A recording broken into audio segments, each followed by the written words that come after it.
for the photo managers, and I am hosting today's training webinar, the July training webinar with David Wagner, who is a newer member of the photo managers. We're thrilled to have made this connection with him and that he's joined our crew here.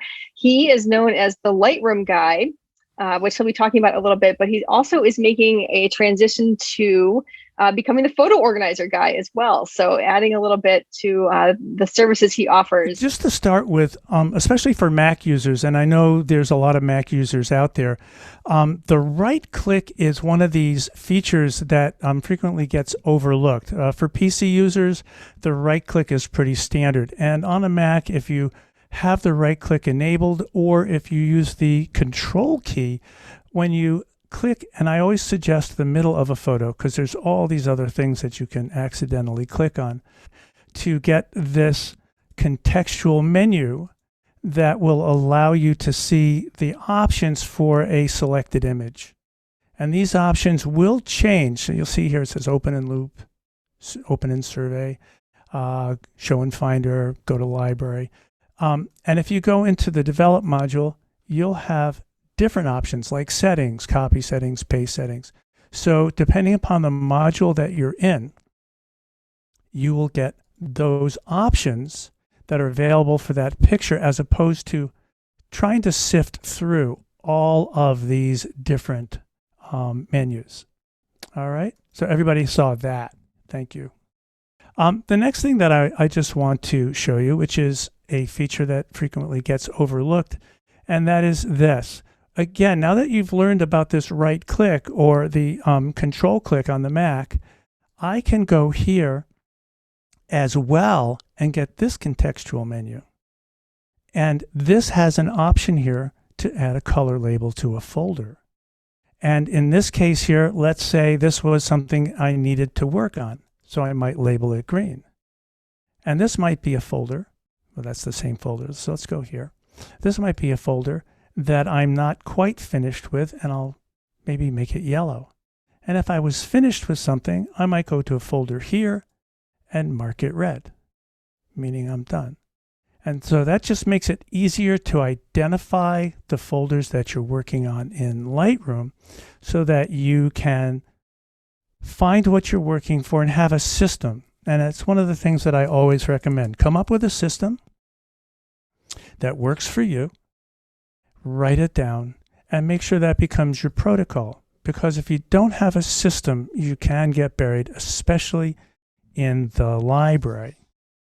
So let's now just take a look at this.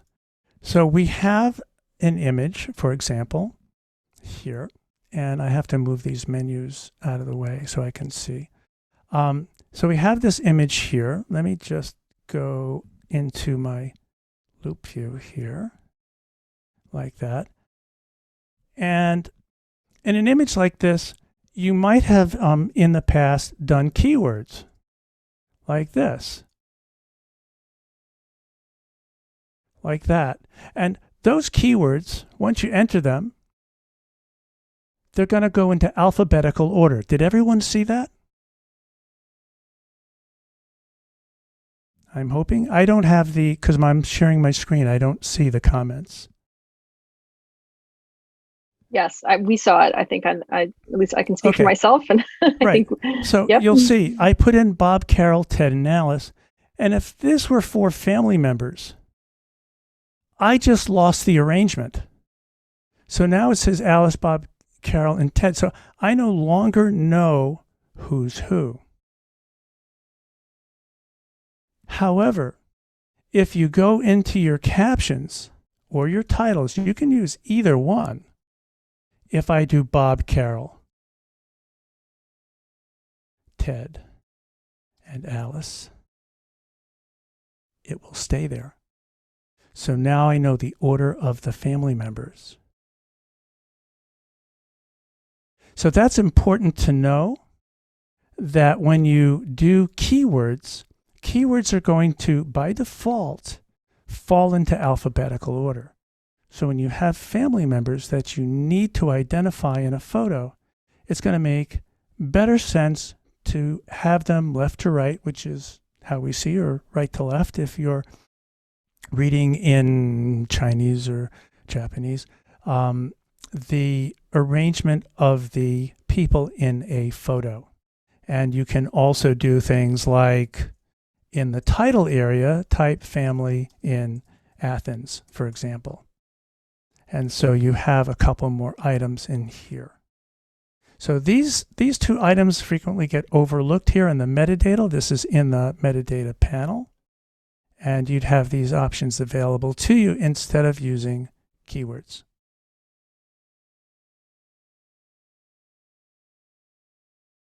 Did I do 4? And now we're going to do 5. I think that's 4. And let me just, because I can't, because I can't see the panel on the side. So I don't know if if everybody sees the stuff here. Kate, are we good? I think that was 3 that you've gone through. Okay. I don't know how to count, but that's going to get me in trouble, huh? Okay. So, yes. Okay. 4 is going to be to hide rejected photos. So let's go ahead and take a look at this. So we have these X's here, which is what you would do when you're rejecting a photo. And the highlighted photos like that aren't grayed out are not rejected. And frequently when you're going through a lot of photos, you might have a lot of scenics. I know I'm not showing family photos here, but this is just a rough idea of a library. In family photos, you may have a lot of outtakes. You may have a lot of pictures of scenics and things that aren't related to the family that do not have to be in the final catalog of photos. So instead of looking at all of these photos that are rejected, I'm going to turn on the filters and I'm going to choose my reject. So right now, I am only looking at my rejects. That's it. Let me turn that off there for a sec. And you'll see I get a little banner that pops up that shows rejected photos. So now I'm filtering and only seeing the photos that are rejected. And if I go here now to select all, or Command A or Control A if you're on a PC, select all of these rejected photos. And now I can right click. Here we go with this contextual menu again. And I'm going to go to stacking and I'm going to choose group into stack. And when I choose group into stack, it's going to put all of them into a pile. And once I've done that and I turn off my filtering, so I'm no longer looking at the rejects, I can now see all of my photos and a stack of rejects. To unstack, I would click on the little rectangle up here where you see the 19, and I can unstack them if I want to look at them. And I can click on that again to stack them back up.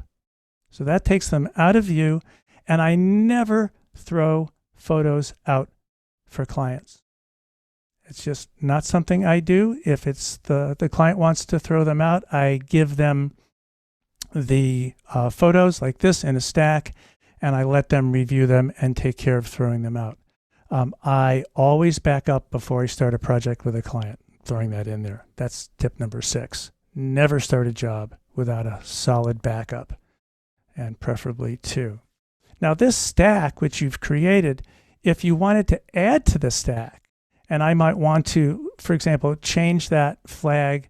Sorry, I want to change it to a reject. So I'm going to just tap X there, reject this photo, and I want to add it to this stack. All I need to do is drag it over that stack and release it, and now that reject has been added to that stack. Again, this makes it easier to look at your selected photos and not having to look at all your rejected and all of your selected photos at the same time. That's 5. Backing up is 6. So those are the tips that I'm showing you guys today. Actually, I'm just going to pop in. You missed the relinking one. I did because I'm so nervous, and you're doing great. Kind of okay, so the last one here that I'm going to go to here is missing photos. Now, I can make these bigger, but the icons don't really get bigger. And you'll notice here that I have, let me close this window again here. I have this icon here, that rectangle, and then I have this icon here, which is an exclamation point. Now, there's two kinds of icons that illustrate a missing photo. The original is missing. When I select this image here, you'll see it says Smart Preview. But you'll notice here, and I don't know if you can see that little pop-up, it says the original's offline. And that's what's important to know. Sorry, and what that means is that the original is missing. This image here, when I select it, you'll notice it says photo is missing. So this exclamation point and this icon here on this one, which is kind of like a rectangle with a little fringe around it, both indicate that the originals are missing. Now, when I go to this last image and select it, you'll notice it says original. So that means the original is available. So I'm going to do a very quick relinking. And that's going to be clicking on the icon that I know indicates a missing photo. And it's going to tell me that the photo could be edited here, but the original file could not be found. So before I click on rotate, I'm going to copy the name of this file by selecting it. There, oops, selecting it, the name. And I can either go up here and choose copy, or I can do Command-C or Control-C to copy the name. If you're on a PC, you'll probably have to copy the name down. So this isn't available on the PC side. And I'm going to now click locate, but you'll also notice here it tells me where it used to be. So that's a long list, but it will help you find things, or at least find things where they might have been in the past. And when I click locate, I'm going to go here in my search window, which you can do on a Mac or a PC. And I'm going to right click and I'm going to choose paste, and I'm going to look for that photo. Now, I have two of these photos, and that makes it a little tricky, but you'll notice that the files are in a very specific location. This is not in the right location. This is in the inspirational catalog, which is what I know I'm using. So this is the one I would link. I choose select, and you'll see that it has disappeared. Now, this is for more advanced users. So now what I do is I go up here to my text. I look through my entire library. I paste that file name that I had copied on my search, and now I know where it's located by right-clicking and choosing Go to Folder in Library. And now I know where the photo has ended up. So this is a little bit more complicated, but you will run into a lot of this with Lightroom users, especially casual Lightroom users, because they will move files around in their Finder or Explorer if they're on a PC, and the catalog will lose them. So you're going to have to find and relink photos. So those are 5 tips.